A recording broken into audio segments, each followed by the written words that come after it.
The views and opinions expressed in this podcast are those of the individual co-host and do not reflect the official policy or position of the Firearms Radio Network and or their employers. Viewer discretion is advised. This is especially true on our live shows. Broadcast for shooters, hunters, and gun enthusiasts. This is the Firearms Radio Network. The bandwidth for this episode of This Week in Guns is sponsored by Patriot Patch Company. PatriotPatch.co. Welcome to This Week in Guns. This show is brought to you by the Firearms Radio Network and Patriot Patch Company. And this show offers commentary on the latest firearms industry news, information, and buzz. I'm your host, Sean Herron, and it is my pleasure to introduce our panelists this week. First up, historical firearms researcher and host of C&Rsenal Small Arms of World War I series, Othias. Welcome to the show. Hey, how's it going, Sean? This is the first time I've made it to one of your reputable shows. Yes. You're normally on the dark web of podcasts, aka We Like Shooting, right? Yeah. Welcome, man. Next up is our friend, the Gun Collective's video editor for TGC News and The Legal Brief, Izzy Long in the house. What's up, Izzy? How you doing? Good to see you, buddy. Good to see you guys. And next up, the lady who seems to be just like taking over everywhere that I look on Facebook and now here on This Week in Guns. Pistol instructor, director at Defender Outdoor Shooting Center in Fort Worth, Texas, and board member of Women's Campus Carry Advocacy Program Empowered, Jerah Hutchins. Welcome. Thank you. Thank you so much. How did you end up on this show like all of a sudden now? Well, Kenny Ortega comes to the gun range that I work at, and he sent me an email on Facebook, and he was like, "Hey, we need you to be on this podcast Wednesday night. Are you available?" And we have IDPA here on Wednesday nights, so I never work Wednesday nights. I was like, "Well, you are lucky."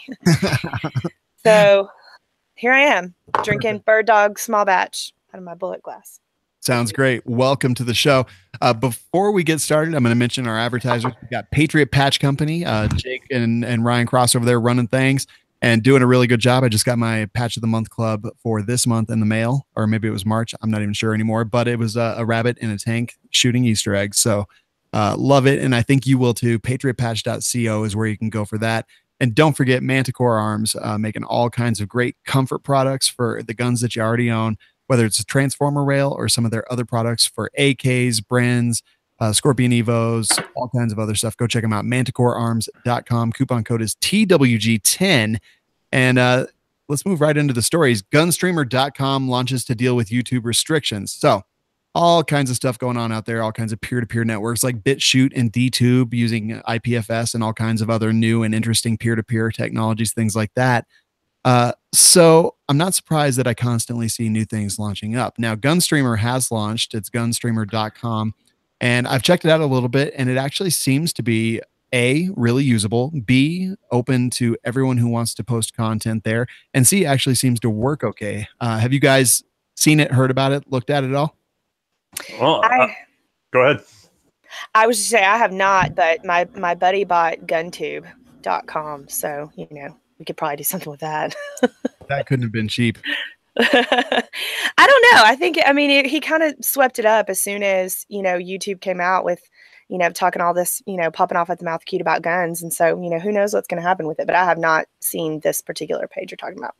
I actually got an offer in my inbox from them trying to sort of solicit us to move over to the platform. But the problem is at this point, I've been wiping bandwidth trying to move videos around because ours are monolithically heavy.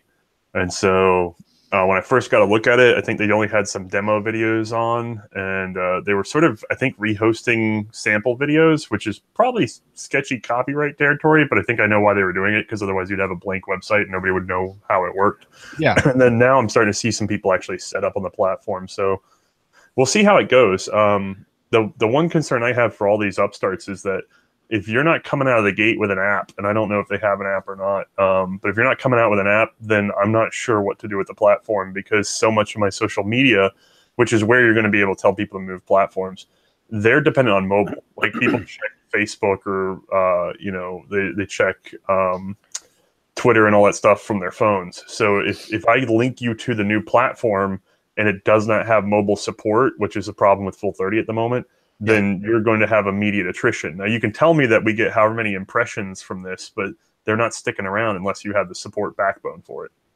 Yeah, and on this one, I will say they do have a pretty clever and well thought out mobile interface. And it's simple too. I mean, when I say clever and well thought out, it may not even be. It's just it is a mobile interface that works. So, you know, I guess ultimately, end of the day, they could just appify, you know, put a shell around their website. As long as it's working for the phone, then you're going to have a chance. And especially, I also get a lot of people that tell me they want to be able to watch on their Roku and things like that. But I also tend to attract an older audience, so I'm not sure how commonly you guys hear that, but I know I do. Yeah, I don't know about you guys, but I've definitely been hit up like 95 times by the, you know, well, what if we built this platform? Would you be interested in coming over? I'm like, I mean, like, dude, I'll throw our stuff anywhere. It doesn't matter to me whatsoever what the platform is, as long as it A, works, B, works well, and is pretty user friendly. And, you know, like you said, definitely mobile has a huge factor in that. So whoever kind of conquers that first, I don't think at this point Full 30 is there, but Gunstreamer so far seems fairly cool. I have no idea who's behind it, but so far it does seem okay. Izzy, any thoughts on this? I looked at it last night after Kenny sent the show notes, and so far out of almost every single alternative next to Pornhub, it seems to be, I guess, the cleanest. Yeah, and most similar, if that's even a phrase, to what people are used to right now with YouTube. Yeah. Well, I definitely agree that it's straightforward. Like, it feels like it's doing one thing, and it's just trying to do that one thing right now, which is probably a good approach. But yeah, I think that's what they definitely need to do. But I'm kind of with Othias in that that text I was talking about earlier. It was basically John through another person asking, hey, Izzy, when you get a chance, can you download all of TGC's videos and just kind of back them up just so that way we, in case the YouTube thing were to go south. And I'm like, dude, we have 434K videos. I don't have a week to sit here and do that one at a time. And then I did some research and I found out that YouTube has a tool. Yes. I forget what it's called. Takeout, I think it's called. Yes. And that just does it all for you, which is actually kind of cool. In one shot, it'll back it up to your Google Drive. But even then, I was doing the math. I was like, gosh, you know, even zipped up 434K. I mean, we're talking more than I got in my machine. Yeah. Oh, yeah. And I'm like, holy cow. Pay several $100s a month for Google Drive, just terabytes and terabytes and terabytes. We do too, yeah. Yep. That's where I'm at, is I just put up a terabyte and just started moving files. Although the good thing for me is that since I have a technology background, I already have a bunch of redundant systems and mirrored drives. So for everybody's going, you need to back up your stuff. And I'm going, I like that you think I don't have it all sorted with the show notes, with the thumbnails, everything in order, compressed and ready to go in one drive for easy mailing. Like, I mean, the whole thing is set up so that I can just grab and go. So people are saying, do we need to download your videos? I'm like, I kept a very clean record of what I uploaded. Thank you. Yeah, we've got all ours saved as well. So next up, we've got Recoil doing some good things. They distributed 1,200 PMags at a Vermont 2A rally. Yes, I completely agree. So Magpul, when they left Colorado before our stupid laws went into place July 1st, 2013, that limited us to 15-round mags, they had a grandfather clause in there, and Magpul just dumped tons and tons and tons of inexpensive 30-round PMags all over the place, and you could do them. Recoil Magazine worked with Magpul to set this up, and in Vermont, they distributed a ton of them. I think it's great. Oh, go ahead. No, it was a stupid joke. I was going to say, I might be aging myself here, but does anybody ever remember the WKRP in Cincinnati episode where they dropped the frozen turkey from the helicopter? Yes. Yes. Okay, I'll stop right there. Love it. I loved that show. Yeah. I have seen that show, but not a whole lot. I guess I don't know. It wasn't ever my thing, I guess.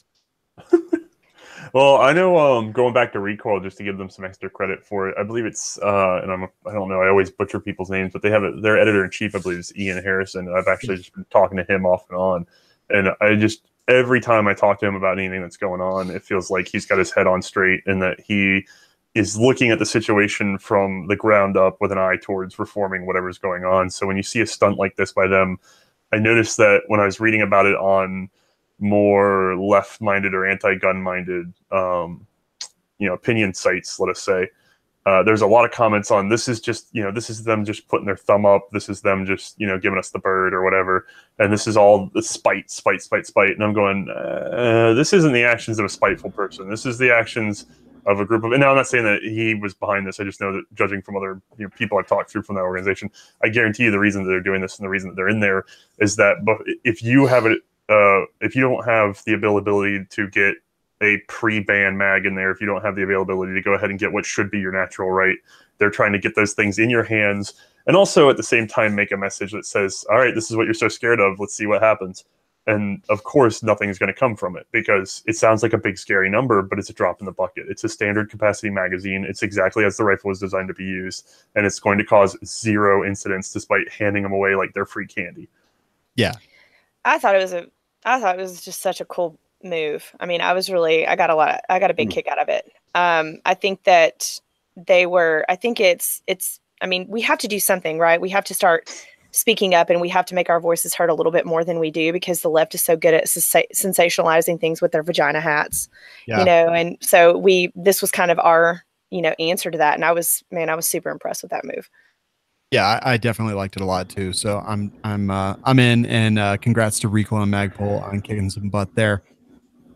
Next up, we have Colorado Senate passes legislation to repeal magazine ban. It's almost like those were planned. Good job, Kenny. I just mentioned it. This actually has happened off and on. We constantly have our Senate pass it. It dies either in committee or in the House. And honestly, once it gets to our governor, never going to be signed anyway. But, just a quick blurb on this one. It has yet again passed the Senate. And this was Friday, March 30th. So I would love it if it went through, but I don't see any chance of it. Any thoughts on this one, guys? Have you guys had any rallies or anything like that? Or don't forget this has actually been in place for 5 years now. So good point. Yeah. Man, time really flies too. Because right? I remember that. Yeah, it's bizarre. Yeah. But I don't know. Every time I hear something out of Colorado, it seems like the most schizophrenic gun right state in the union right now. Like I hear about places that are obviously trending away from rights and those that are trending towards. But Colorado, I'm always just like, what is this teeter-totter going to do this week? Well, it's an odd culture up there. Like, it's just a little, it's so liberal, yet hunting is so prevalent there that it's almost like they're eating each other. Well, Colorado is a very outdoorsy, sort of conservation-minded culture, and that's going to give you a lot of support for things like, not just like Second Amendment, but a lot of sort of independently minded people are going to be up there. And most independently minded people prefer just about the entire Bill of Rights. Like it's not like a one issue thing for them. And so that's where you're going to get your support base up there, not because they're quote unquote right wing, but because they are a little bit more self-motivated, a little bit more self-withstanding, I guess. And then the problem is, honestly, as far as I can see it, and I'm not on the ground in Colorado, but everything I hear back is that you guys keep, for some reason, importing Californians. So unless you build a border wall of some sort to keep the west side of the United States out of there, I don't know how you're going to deal with this. Dude, we legalized weed. It's like we can't keep them out now. Yeah, I mean, it's so funny, but it should be the same culture that would legalize weed would also legalize personal protection. But it's going to cut this way and that as people start to settle in. But I don't know. I talk to people from the area and they say that they have massive immigration essentially from other states. Yeah, we do. And then that's something that we're having here in the low country of South Carolina, which is that we have everywhere, a lot of big businesses have fled unionization and things like that. And they've come down to South Carolina. And now, I'm sitting in Charleston and I'd say half the people in this county now haven't lived here. And, the half of them weren't here 10 years ago. I mean, it's just doubled inside of a 10-year period, and it's accelerating. And so the culture is kind of washing out. You're noticing a more sort of generic American culture instead of a Charleston culture. And I feel like Colorado suffers from a little bit of that. Although instead of being generic American, it's definitely like the hippies have invaded. I mean, Colorado's a really good example of gerrymandering, right? Like our state is completely red, except for Denver, Boulder, Fort Collins, which are just like these tiny blue bastions. And unfortunately, that they have a very high population in those places. And because of that, they carry a lot of electoral votes and things like that. So, I mean, Colorado's still a red state. Like I I see someone open carrying a gun every single day. And no one's freaking out about it. They're going about their business, doing it every single day. So where I live, Colorado Springs, 70 miles south of Denver, pretty great. I get pulled over in Colorado Springs. It's no big deal having a gun in my car. I get pulled over in Denver, and it's like the end of the world for the trooper that pulled me over. It's just ridiculous. So I heard you say that story, and that just blows my mind.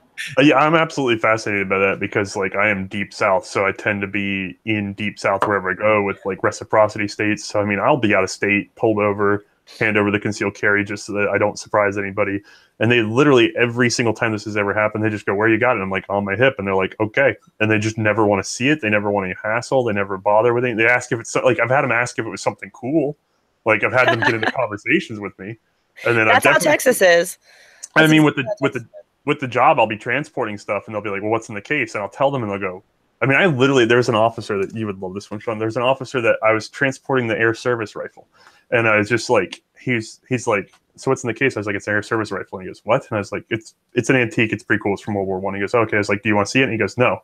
So he writes me a warning, goes back to the car, comes jogging back up to my car all of a sudden. And he goes, "Okay, I turned off the camera. Now I want to see it." Nice. He just didn't want to get caught goofing off on the job. That is pretty epic. All right. So getting back to it. Yeah. Hopefully this doesn't die in committee or the House again, but we will see. Florida high school students walk out to support the Second Amendment. This is in Melbourne, Florida, Rockledge High School in Brevard County. That may sound a little bit familiar, but about 75 students, according to a head count by school administrators, walked onto the school's track carrying the American flag and signs that said, "Guns don't kill people, people kill people," and "I support the right to bear arms." The event lasted about 20 minutes and the students returned to the class. So good. I'm glad we've got faith in humanity in terms of teachers that have instructed these children and parents that have raised them right. Yeah, no, I definitely think it's a good thing. I like to see it.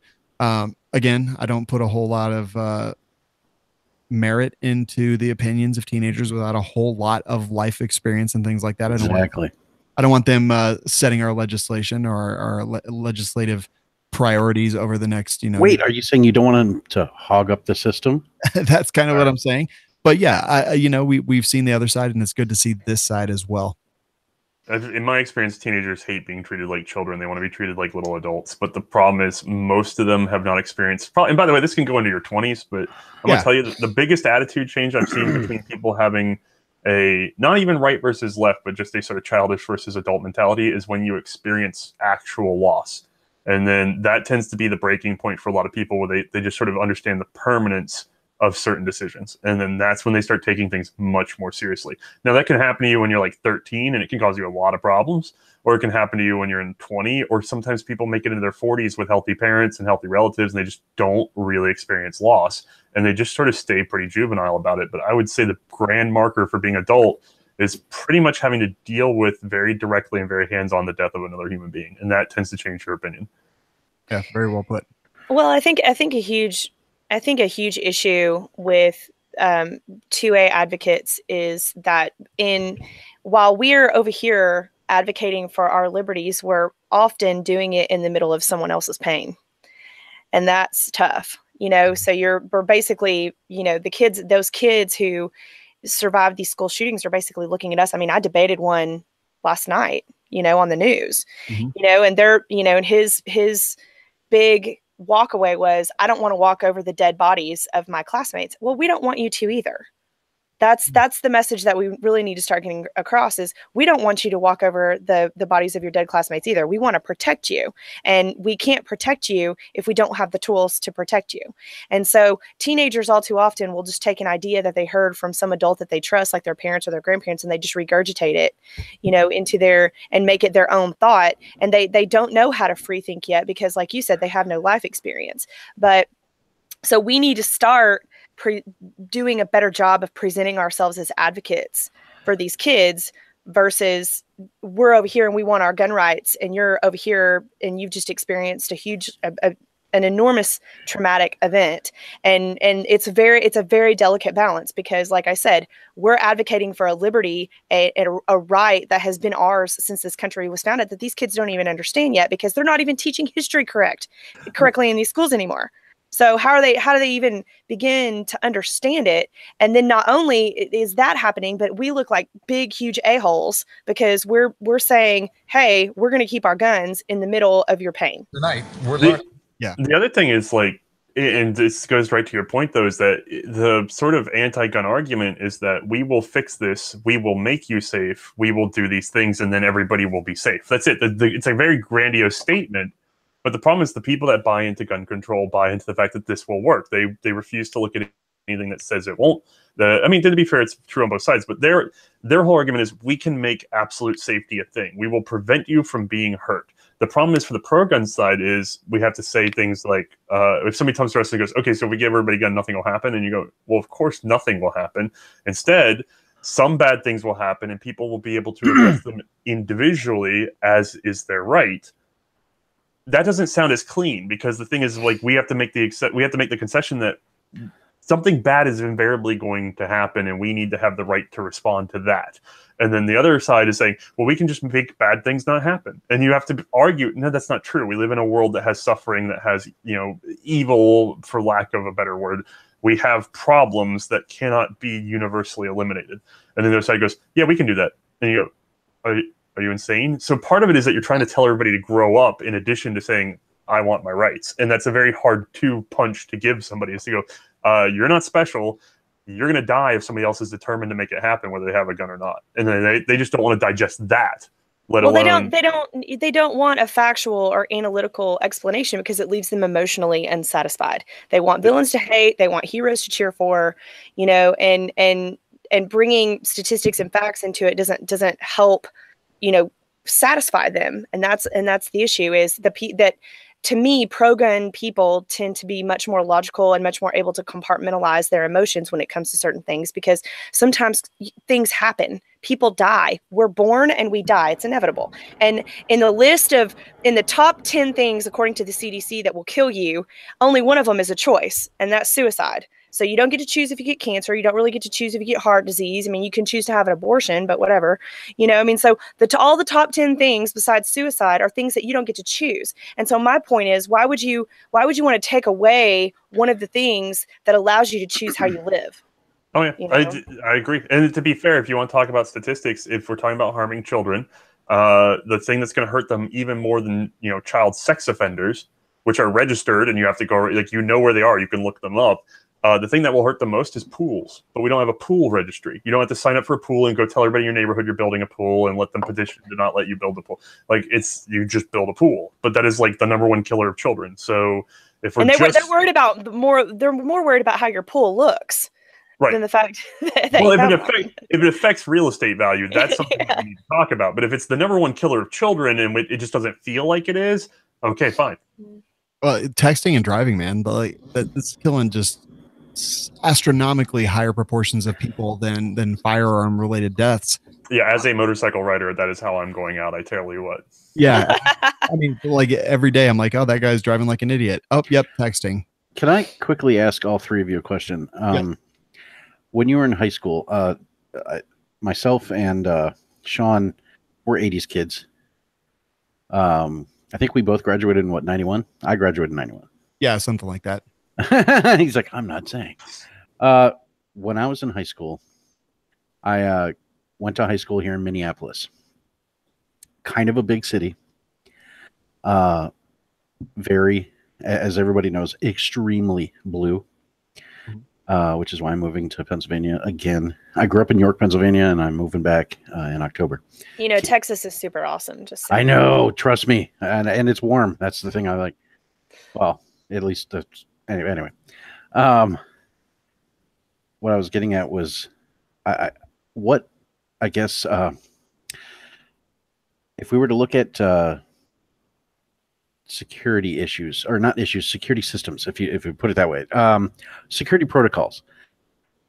My school had just about 1,500 kids, so it wasn't massive. It wasn't Parkland size, but it wasn't small either. We had 10 entrances to the two buildings that were physically connected by a link. They called it a link, but it was like a on-ground skyway kind of thing. And it was a junior high and senior high all kind of together. And during school hours, all the entrances were locked from the outside. You can get out from the inside, but couldn't open the door from the outside unless you had a friend. And so it forced everybody to go through the main school entrance, and only 2 of the 8 massive doors were open. And right there was a metal detector that was on loan from the Payless shoe store. So that right there makes, whenever, like, I've had that argument, like, well, where are the schools going to afford metal detectors? We got one free from a Payless shoe store. I mean, anyway, and there was a Minneapolis police cop, actual straight up cop, just waiting, just watching people coming in, and he was stationed there all day. He was armed. And there were 2 Minneapolis police cops that did random just kind of walkthroughs of the whole school all throughout the day. Random, and then we had 2, of course, armed resource officers. Not a single kid had an issue with knowing that they were armed and full view, open carry. I mean, the whole bit. It didn't even register to anybody's mind that, oh, they're armed, there's a gun in the school. It was nothing like that. And we were in the heart of the blue city. Nobody cared. Yeah. And we didn't have an issue though, like the whole 4 years that I was there. Like the worst you had was like some kid got into a fight in the hallway. Well, statistically, even today, if you had completely open campuses and no security, statistically, it would be a maybe 10% higher incidence rate, and it's still like lightning strike. The problem is 24-hour news cycle means that people disproportionately respond to what is a statistically minor thing. It's like we had that sort of kidnapping/rapist panic in the 80s. Like that was just a big thing, is that people were out to get your kids. But the incidence rate didn't get any higher. And then after the 80s, it didn't really get all that much lower. Kidnappings are still about where they were. It's just that it became acute because it was something that you heard sort of mimetically on the news, like over and over and over again. To this day in Minnesota, they every year you hear everything about Jacob Wetterling. It was everywhere. Yeah. Or like the poison Halloween candy thing, which nobody could track back to an actual incident. Well, there was one incident, but it was a father poisoning his own kid and trying to make it look like somebody else poisoned him. Right. And that's it. But then it just, I mean, to this day, people still check all the candy. Was there anything, I guess what I'm asking is, was there anything like that in the high schools that you guys went to? For me, there was no, man. I'm pretty sure that we went in and out of all the high schools. I've told this story before, but my freshman year in high school, I went to a predominantly black high school. And I had long hair. I played in bands, so I got picked on unmercilessly. However, same here. I also threw fists. Like I didn't know how to fight, but I wasn't going to put up with anyone's stuff. So like every single day, I was in the office because I got in a fight with somebody. Because when they picked on me, I fought back. Eventually, I ended up getting transferred to a different school, and things went a little bit better. But I never once thought about shooting up the school. I never once thought about, killing the people who were messing with me. It wasn't even the thing that crossed my mind. We had a school resource officer that was armed, but I don't ever remember thinking one thing about it. We didn't have metal detectors. We didn't have anything. And I went to a pretty big school. I think we had, like 600 in our graduating class, something like that. So I feel like if you were throwing fists, you were dealing with your problems one at a time. And I'm no psychologist on this or anything, but it feels like a lot of these shootings happen because of little prince syndrome, which is just you tell the kid they're special, and that's not a problem. It's not bad that kids have self-esteem. The problem is when it's disconnected from achievement. And so then you say, all right, you're special. And then you say, nobody bully him. And then if he gets bullied, we'll tell him he's still special. And we'll never say, maybe you should think about taking a bath or putting on a shirt that fits, or maybe not being a complete creepy weirdo. Like, we won't talk him down. And believe me, I was an awkward kid in high school. I was definitely like the kind of kid that should have been bullied to some degree, but I was also kind of big, so it worked out. Like I took some punches, I threw some punches, and then I made it through the whole experience. And at some point I realized, this is getting kind of annoying. I think I'm just going to go normalize a little bit, keep my own interests, but outwardly, let's just get along with people. I'm gonna be a little softer about my approach for things that I'm interested in. I'm not going to just spill them out because that's another thing, is like when you were younger, you just didn't go around blabbing everything that was in your head like they do now. Or else you left yourself vulnerable. Well, the problem is you go around like that, eventually one side's telling you you're perfect, the other side's telling you that you're crap, and then you snap and you try to exert one or the other, and you either go into a depression or you go into a rage. And I think that's a lot of what we're seeing, is that we're just not telling kids, look, you're kind of shitty. Why don't you just try to improve? Like you just got to be kind of bad at stuff until you get good at it. But that's not a message that we send anymore. But if you're curious about my high school, it was Deep South. I graduated early 2000s, and it was still a facility from like the 20s. So it was an open campus with thousands of students. you could have come and gone from any direction. And in deer season, there were plenty of kids that had truck guns that were just quietly kept out of view. And I mean, administration knew it was just sort of like, just don't wave that shit around. We know you're going to go, out for deer hunting this afternoon, but just leave it in your truck. Don't bring it into class. The end. And we had no incidents, not like this. We had people throwing fists. We didn't have anybody shooting at each other. Yeah. I mean, we had fights all the time, but never had anyone shooting people. And now, Jerah, you're what, like 2 years out of high school? You're so funny. I turned 36 on Monday. What? So, yeah. All right. So what was your school like? Old lady. So I graduated in 2000. I went to a small East Texas high school. Shout out Lonoc Buffaloes. And I had 32 people in my graduating class. So I think it was, when you grow up in a town like that, you hate it until you leave and see what the world is really like. And then you're like, man, I had it really good. But our teachers, this was one of the things that we actually got into, a debate that we got into last night when I was on the news was, how well did the teachers know the students? I mean, because the bigger the school, the more the kids are kind of just a number, and I had the incredible pleasure of going to a school where, I had teachers that cared. We still had corporal punishment, and I got it a lot. And I'm pretty sure I was the first kid to get arrested for fighting in high school when they implemented that rule. So it was just one of those things. But, now I think that the biggest difference and kind of, getting to your point is kids can just they can just talk all kinds of smack without consequence. Right. And now parents can't be parents because, if I talk the kind of crap to my parents or even my grandparents that these kids can talk to their parents now that I see in the Target and the Walmart and stuff, man, it's just like I would get the most massive beatdown ever in public. Yeah. In public. Not let's go to the bathroom, not let's make this a private affair so you don't get embarrassed. My grandmother had a sideways wire fly swatter that hung out of her purse. And if you wanted the candy and she said you're not going to get the candy, you're done. I mean, she was like John Wayne with that thing. And so it's like now these kids can talk all kinds of smack without consequence. And then, I deal with it with, some of my friends that have kids. I have spanked my friends' kids and they've gotten mad at me for it. And I'm like, well, don't leave them in my care because that's how I do. Well, that's an issue is if you were to behave, I've tried telling people before this, it's like, if I behaved like that in public, I don't know that my mother would have to have reached out and grabbed me or struck me or anything. I feel like a stranger in my childhood would have reached out and grabbed me. Oh, anybody in your church, at the grocery store? I mean, the first adult would have gone and grabbed my butt. Like it wouldn't have had to be. Anyway, so I think honestly what it's reaching for is that we're heading for a position where people are hyper engaged in a sort of meta culture, this overhead of culture that is almost global now. And it's just data and memes and, internet communication, and you can join whatever subgroup is into the same thing you're in. So you're constantly validated. And then the problem is you have no duty to actually interact with reality, the immediate reality around you, like the people that or no physical consequence. Because, the high school that I went to, if you talk smack to the wrong person, they were going to beat your ass. Yeah. And you had to figure out if you really wanted to deal with that. Like, was it worth it? And vice versa, right? You had to deal with the fact, like, okay, if I'm going to let this person talk this way to me or I'm going to beat their ass. Yeah. And now you don't have those consequences anymore.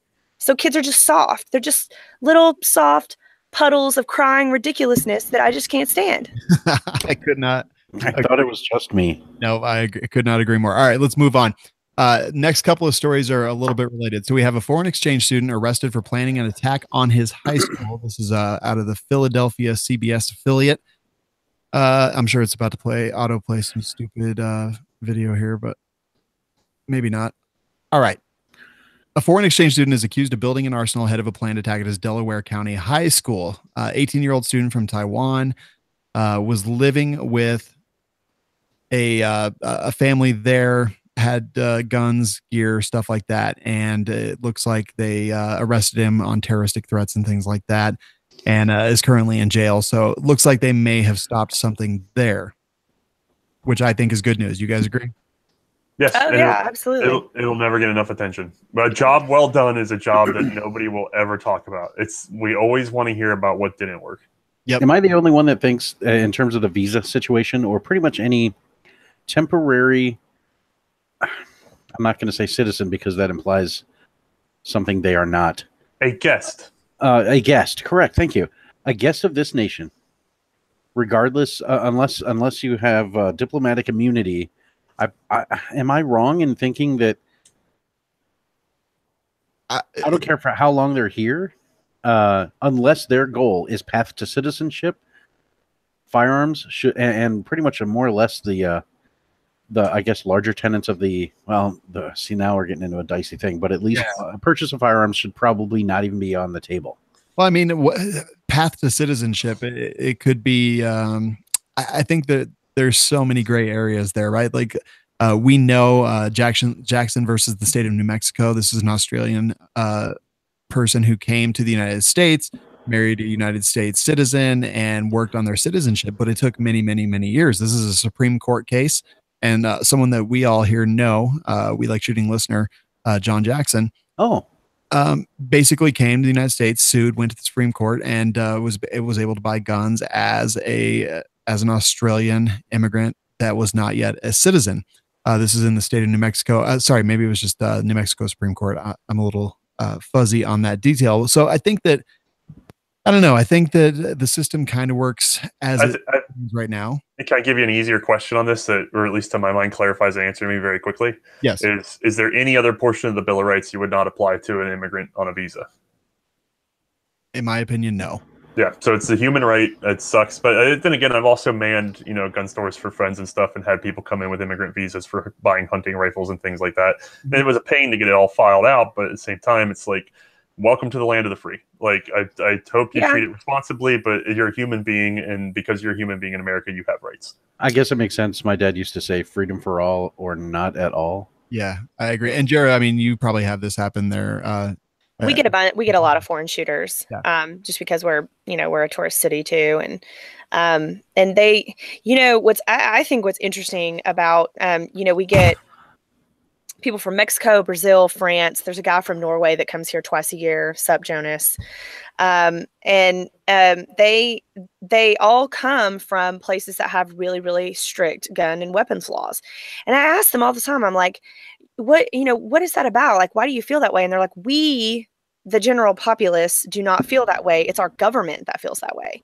And they don't want us to be armed. They don't want the general population to be armed. And I think that's really interesting that, here, we dumped all the tea in the ocean over tax, and they have and they can't even have a basic human right to good self-defense, or even really self-defense at all. I mean, look at the guy that just got, arrested in the UK for stabbing a dude, that was breaking into his place. Mm-hmm. I mean, it's a very backwards way of thinking. And I think that's what makes us completely different than any other country, is that, we really did have to fight for our freedom. And I think that's why it's really hard to compare us to places like, the UK or even Australia, as far as, what what weapons laws work for them versus what works for us, because we just inherited this sense of patriotism.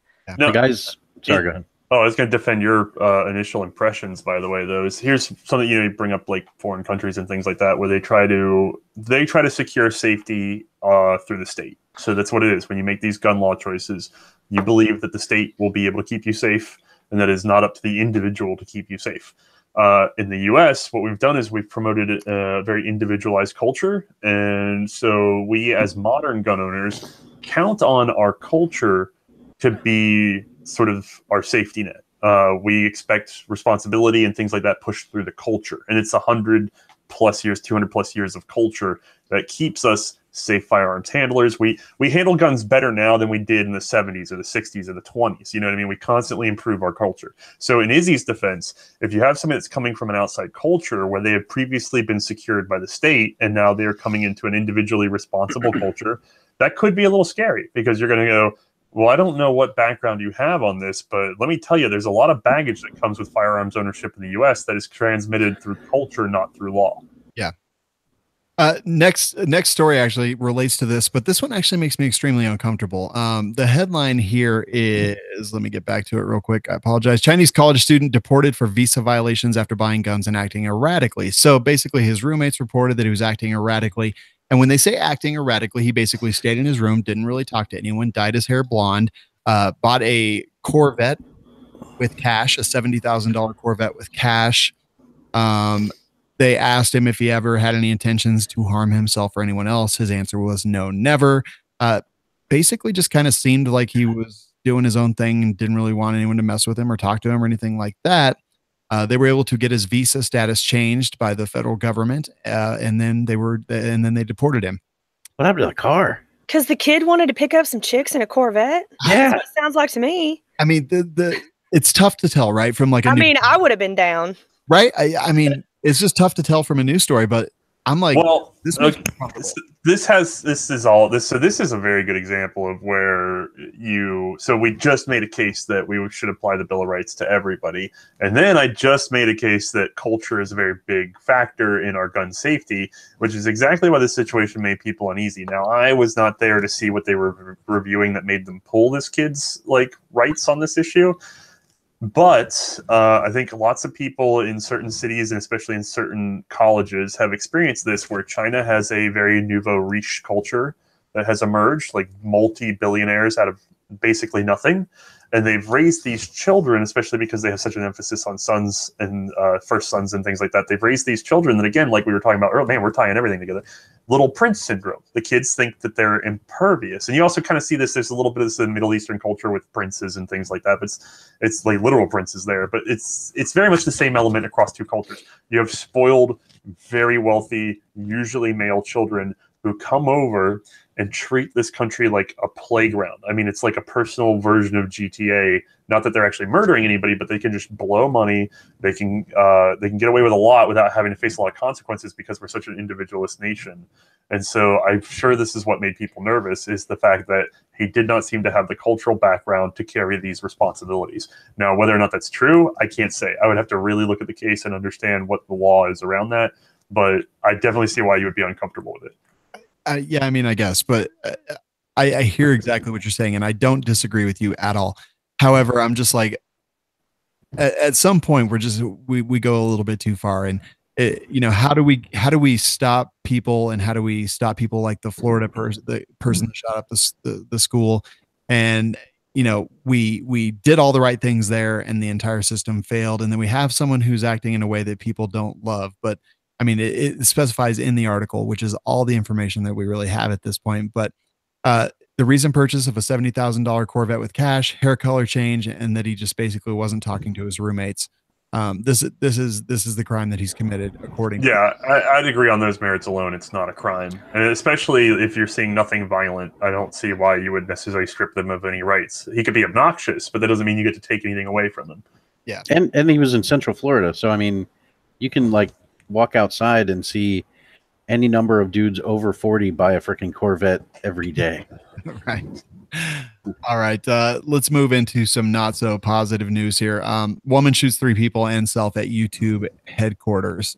This happened yesterday, and news is still coming out. Things are a little bit sketchy, but I think we have enough information to talk about a little bit about it. So, shooter hated YouTube. She was an Iranian animal rights protester, vegan, bodybuilder, and had multiple YouTube channels. YouTube had basically censored and demonetized her channels. She was upset about it and took a firearm to their campus there, and ended up shooting 3 people and then killing herself after that was done. You don't mess with a girl's paycheck. Yeah, definitely not. And I will say, I saw a bunch of stuff on Twitter that was like, hey, if this isn't a white a white conservative male that walked into there and shot this place up, I'll eat my hat. And I really hope that his hat has a lot of fiber in it, because he's going to need it. Indeed. She didn't look like a bodybuilder to me. No, she looked she looked malnourished. I'm just as I pour my bourbon. my concern on the whole thing is that if you don't like what YouTube's doing. This is not the thing to go shoot them up. No. They're a private company. You could, and I've had this argument a million times where it's just like people are saying to me, well, they're so big that blah, blah, blah. I'm like, they're not a monopoly. They seem like one, but they're not. Number one. Number two, their business is actually losing money, so it's hard for competitors to enter that market. Yep. And so it is a private corporation that's trying and very poorly to save itself. And in the process, they're stepping on a lot of toes. Your rights are not invalidated. However, you can say things. And by the way, the flip side, I'll say, I wish YouTube didn't do this. I wish YouTube didn't do that. And people go, well, they can. I'm like, just because they can doesn't mean they should. So you can disagree with them. You can boycott them. I mean, you can call them names. You can go to their house and not harass them, but just be like, knock, knock, I don't like this, bye. You know, I mean, you can give them your opinion. But for God's sake, you don't need to open fire on a private business. Now, a lot of people believe the Second Amendment exists so that you can open fire on politicians. So that's another conversation entirely. But this isn't politicians. This is not law. This is just an inconvenience from a company. Yeah, I could not agree more. You guys have other thoughts on this? I feel like I think what really bothers me about situations like this, and they tried to call me out on, I know I keep mentioning this interview last night, but a lot of these topics are kind of correlating into that. Right. But what really bothers me is when people want to ask my opinion or the opinions of other subject matter experts in the firearms industry, when things like this happen, literally 10 minutes after it happened. You know, so this happened, it was all coming out on the internet, literally as I was pulling into the parking lot, going into this news station. You even said that. Yeah. And so this Jack Fink or whatever his name is, you know, he's asking me, hey, so what do you think about this? And I'm like, it is not even wise for me to comment on this right now because we don't know anything about what happened. The only thing that we knew at that point was that it was probably, you know, they were thinking it was a domestic dispute, and that the gunman was a woman. You know, that's all we knew. And then everybody's like, oh, I didn't see that coming. Women don't typically do this. And I'm like, listen, women do a lot of crap that y'all don't even understand. Okay. Women are weird creatures. You know, one of the first school shootings on record was a woman in the 70s. You know, I mean, so I'm not saying that, you know, women need to take charge and shoot up schools. I'm just saying, like, we need to start being smart and analyzing and waiting for the information to come out before we start making a bunch of grandiose statements about things like this. Because at the end of the day, it's a tragedy, right? It's not something that we necessarily need to try to use for one side or the other, even though the foundation of this entire situation speaks for itself. You know, YouTube doesn't like guns anymore. They ban gun content from their website. Then they get shot up. I mean, it's irony at its finest. Yeah, and not even by someone that had anything to do with guns in the first place. My big concern here is that we are going to see nothing on this. This story is going to fade away into obscurity in tomorrow. Well, yeah. So what happens is human beings are really terrible at feeling insecure. Like, we don't want to feel insecure. And so we do a lot of things to prevent that. We've invested in healthcare technologies and things like that. But on the other side, we've also gotten very superstitious, you know? And so one of the things that our brain is developed for is to build sort of gross general categories.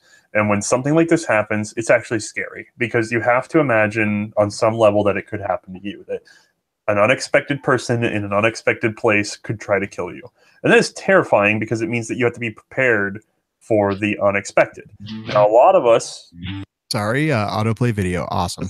You're right. A lot of us choose to arm ourselves. I conceal carry myself because if something drastically unexpected happens, if I have the time to respond, I will respond. But if I don't have the time to respond, that's life. You can't prevent everything. And that goes back to earlier when nobody wants to hear that. And so other people, when they hear about these threats, they just want to try to bury that feeling. They want to get away from it. So what they do is they build a category of why this happens. Here's why this happens. And so if we could just do this, I will be safe. And that's all they need. They just bundle it up, and then that's the thing that they have to go after in order to get their security. So that thing that makes them unsafe right now is being wrapped up in the white male NRA package. And so white male NRA is going to get blamed for all these incidents. And when you have an outlier, they're going to say, well, they're going to hedge it down, and they're going to move it to the side, not because it's malicious, not because there's like a conspiracy, but because it just doesn't pick up the momentum. It's just not recognizable. If I do an episode on a gun that everybody already knows about, I get 3 times the viewers, but they already know about it. Why are they tuning in to watch the same crap that they already know? It's because we like hearing the same thing over and over again. We like being reaffirmed. And so since it doesn't fit, it doesn't get repeated because it's weird. Your brain doesn't know what to do with it. It gets thrown out. Yeah. A lot like the Florida shooter as in this incident, the show notes you have killer's brother told police she might do something dangerous. I heard it was her father as well. Yeah, father and brother, it appears to be. And while that's what the headline says, I'm not seeing a whole lot of corroboration.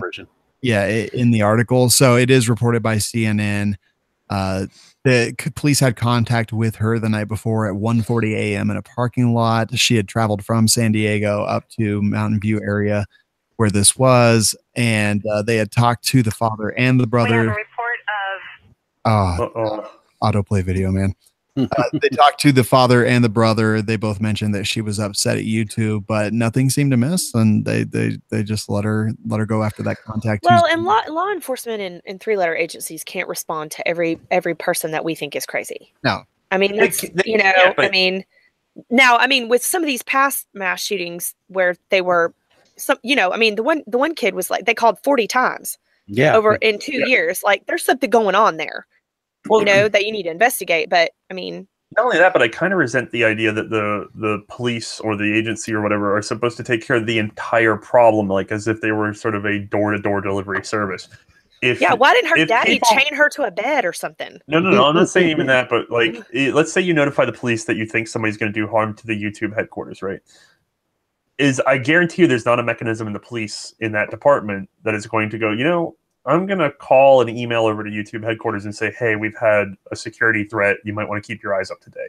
I have a feeling that if that was said to the police, I really don't think, and I could be wrong, I really don't think that the police turned around and told YouTube, hey, just so you know, there was a security threat. I don't know if it's credible or not, but you should just be aware that there was a security threat. That's all. If you just said that, they might have been more careful about locking the doors that day. Or if they were the kind of state that had concealed carry, they might have said, hey, we had a security threat. Keep your eyes up, and then a concealed carrier would have been able to take care of the situation. Because the ultimate tragedy of this is, like so many of these shootings, is that it started with the gun and it ended with the gun. Now it was self-inflicted, but that's what stopped this incident was a gun. Thankfully she had the mindset to turn around and point. And I don't want to say thankfully somebody committed suicide, but if she had just stopped shooting and put it down, that would be the ideal situation. But that's not what happens. These always end in the shooter being absolutely stopped in some way. I mean, 9 times out of 10, let's say. So just sort of tipping off the next guy that something might be coming your way and letting them be responsible for it. But the problem is, I guarantee you, for liability's sake, if they had tipped off YouTube and then this happened, somebody said, well, you thought to tip them off, why didn't you go over there? So they probably said nothing just so that they didn't end up under the bus. Yeah, that's a big catch-22. But I would like to respond to that by throwing out a PSA, okay? For any gun owners that want to ever come to the Defender Outdoor Shooting Center in Fort Worth, okay? This crap right here that happened at YouTube today is why we get anxious when people bring their guns in uncased, okay? And then you want to get mad at me because you think just because I know you, okay, or I've seen you here a lot, that doesn't make me squeamish, okay? Bring your guns in the freaking case, okay? We don't get to get complacent, okay, with something that we're supposed to know a lot about and we're supposed to be subject matter experts on, and then turn around and see a situation like this and go, oh, but we can bring our guns around uncased anytime that we want to, and we don't have to worry about getting shot because one of these days I'm going to shoot one of you.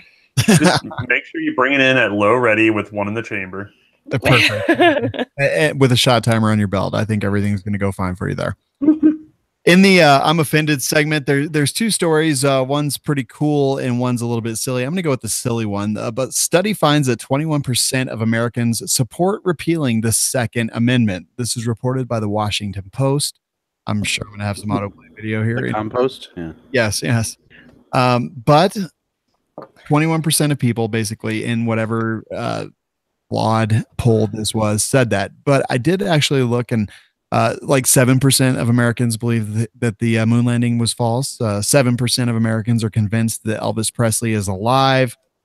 33% of Americans believe in ghosts, and 18% of Americans claim they've seen some. I put in the show notes. Let's see. 20% of Americans believe that winning the lottery is a good financial plan. To me, that translates into 21% of the population needs to be sterilized. I could not agree more. 33.33% of Americans believe in Bigfoot.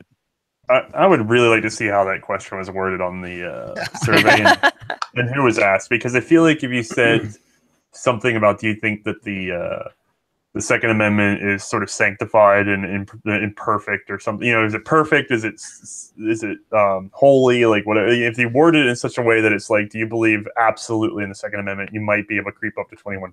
But if you just say repeal, I don't think so. But on the same token, though, I think practically, probably more Americans than that don't actually believe in the Second Amendment as it was written. They don't acknowledge it the way that it was written, because I know that far more, I'd say almost half of Americans don't actually believe in the Fourth Amendment, because they just constantly allow, search and seizures and things like that, and all sorts of weird, like, what's the one where they can just seize any amount of money off of you if they suspect it was used for drugs? Yeah. All sorts of crazy stuff, and people just sort of go, well, I mean, if you have nothing to hide, I mean, the number of times I hear if you have nothing to hide. And so it sounds startling to say 21%, but in terms of actually understanding it, I feel like far more than that don't understand the Second Amendment, just like over half Americans don't understand the Fourth. I mean, I would say that. Well, the entire Constitution, the Federalist Papers, the Bill of Rights, it's actually very, very simple. All the Founding Fathers did was sit around at a table and go, y'all bitches need to act right. Yep. That's basically all it is. It's just a lot of pages that mean that. Part of me thinks this poll, and this was on the Washington Post poll, correct?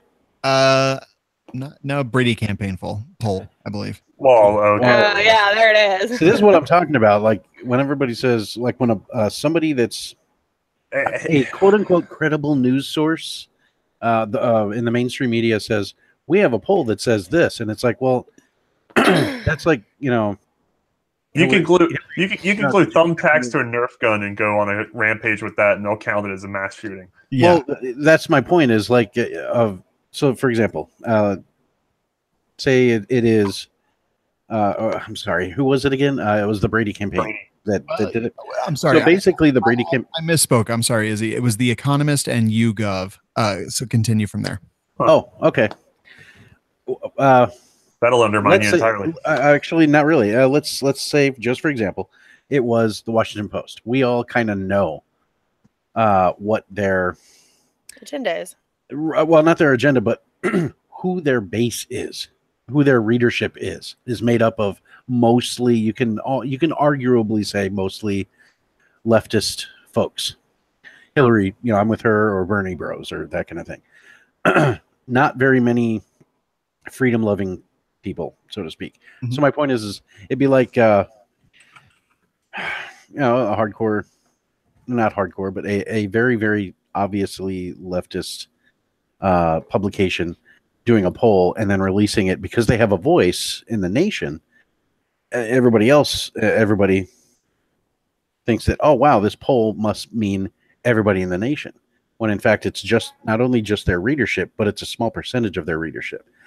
So 20% to me, I don't want to say that's not very threatening, but at the same time, we have to kind of take it with a grain of salt. I really don't think it's that threatening. I mean, they say probably 10% of the U.S. population believes that the Earth is flat. Wow. So, yeah, I mean, I'm not too horrified by that number, and honestly, like we know that a huge population of the United States is not people that we necessarily agree with on a lot of fundamental issues. So sorry, if anybody's curious for the YouGov issue, because it's Economist/YouGov, they're based out of the UK and apparently use a predominantly online presence in order to get their results. And so the problem with that is, I would say that a lot of sort of right-wing Second Amendmentists don't spend nearly as much time online as the average person. Yeah, totally agree. I don't really trust any polls. I don't either. Well, so, we post polls on our Facebook page all the time, and those swing wildly in favor of Second Amendment and firearms ownership in the U.S. And they're might not detain easily manipulatable. That I put no faith in especially online polls and research stuff like that. All right, guys, that will do it for the stories tonight. Check out Patriot Patch Company. Go to patriotpatch.co and please check out manticorearms.com. Just go look at their parts. Use coupon code TWG10 to save money. I think that's always important. And guys, I want to catch up with you real quick here before we go. Izzy, where can people find you and all the cool stuff you do online? You could just pretty much go to your Google machine or your pretty much any search thing and just search The Gun Collective, and everything that I do is in plain view. Love your shirt there, buddy, by the way. Oh, yes. Thank you. WLS is life. Yes. All right. I love it, man. Thank you very much for being here, Izzy. Jerah, where can people find you? I just launched a new blog and a website. So clearingthechamber.com. You can also find me at Clearing the Chamber on Facebook and at Clearing the Chamber on Instagram. And if they just want to find you in person, Defender Outdoors in Fort Worth, Texas? Yeah, you can call me. I'm here all the time. I'm here right now. That's awesome. Well, hey, what's Empowered? Empowered is a campus carry advocacy campaign, predominantly geared toward women. It's not all about the gun. We also promote, because a lot of college students can't own a firearm. So we promote situational awareness, hands-on self-defense. We train a lot of ladies being in very close proximity to TCU. We train a lot of ladies with non-lethal weapons like the Kimber pepper spray gun and things like that. So it's just an empowerment advocacy program to keep girls safe on campus. Very cool. Awesome. Thank you for being here, Jerah. It was great to finally meet you in person. Thank you. I hope to be back soon. All right. Awesome. Othias, buddy, what's up, man? Where can people find you? Oh, you both know that is impossible because we have the worst SEO names ever. But if you can figure it out, it's C&Rsenal. If you go on YouTube or any other video service that we would commonly be found on, you can find it under our primer series. Just start punching in World War I gun names. Trust me, you're going to spot the videos. They're like an hour and a half long. It is a very deep dive. And they are absolutely amazing. I love the stuff that you guys do. And it is C&R. So C&R, SENAL. And you can find all the cool stuff there. But yeah, if you just look for primer on YouTube, you'll definitely come across it. It is easy. Yep. Othias, thanks for that. Thanks, buddy. I think you're going to join us on Double Tap in here in like the next 10 minutes, right? Oh, am I? I'm doing another one? Yeah, man. Oh, okay. Sounds good. All right, guys. Thank you so much for being here. Appreciate all of you guys. This Week in Guns is produced by Kenny Ortega and is a production of the Firearms Radio Network. We will see you next week.